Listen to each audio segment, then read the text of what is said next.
Southern Europe is expecting an intense heat wave this weekend, with temperatures likely to exceed 40 degrees Celsius in some areas.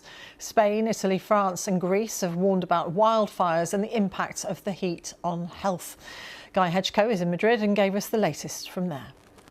Well, Martina, I'm in the centre of Madrid, and the temperature here at the moment is in the mid-30s Celsius, still climbing, and it's going to get hotter than that. It's going to get much hotter than that in the south of the country later today and tomorrow.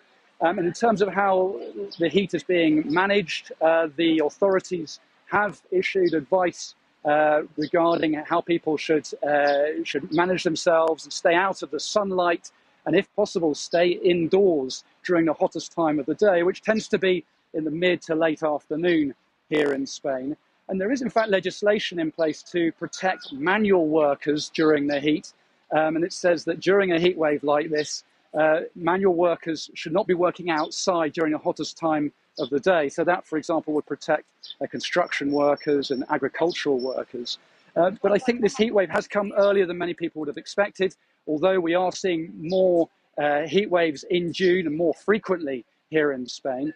But the National Weather Agency has said that it expects this month to be the hottest June on record. Guy Hedgecoe in Madrid. Well, as we mentioned, here in the UK, heat health alerts have also come into force as England braces itself for a second heat wave in just over a week. Our weather presenter Ben Rich told us more about the forecast over the coming days.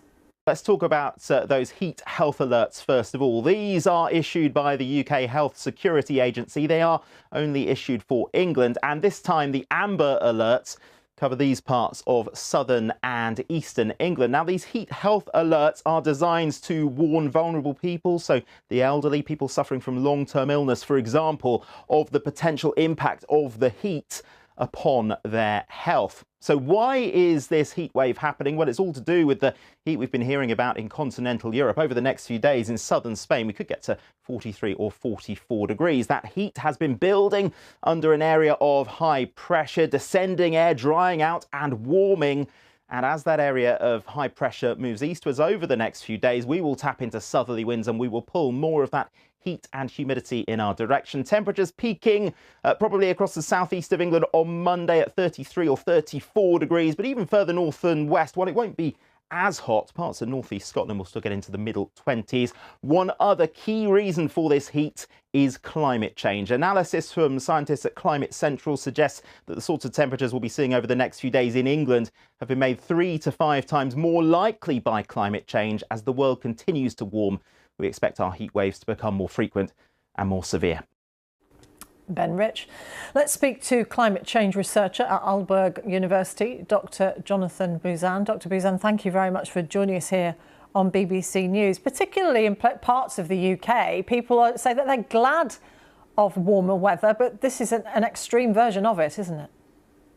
Yes, thank you for having me. Yes, the weather in the UK, getting up to like 30 Celsius is quite warm, especially since the average can be around 20.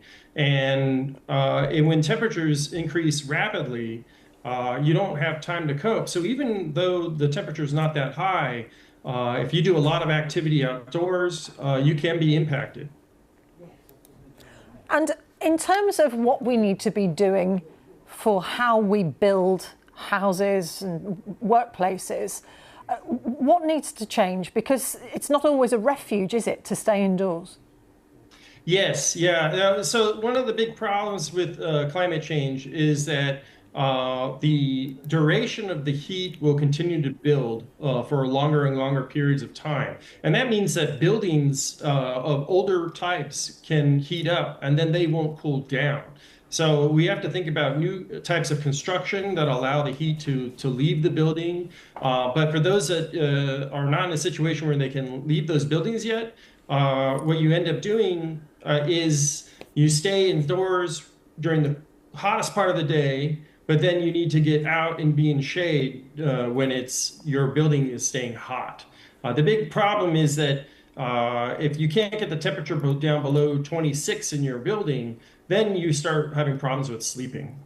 Yeah, and that is very disruptive and leads to other health impacts too if it goes on for too long. Yeah. So there's all sorts of different types of health impacts that come from heat itself directly, and from these indirect effects of like sleep loss, mental health issues, irritability, and then when you go to the direct impacts, you can have simple things like heat rash, but all the way up to things like heat stroke. But there's a huge range in between. And how worried are you about what we're already seeing? And it's only June. Yes. So I mean, this is the biggest problem with climate change. In the UK, for every degree of global warming that happens, the heat waves go up by about 1.5 degrees. And then if you look at Southern Europe, for every degree of climate change, the heat waves go up maybe 2 degrees on those extremes. So it can be quite rapid and sudden, the amount. And with the acceleration of climate change occurring right now, these hotter and hotter heat waves will start coming sooner and sooner.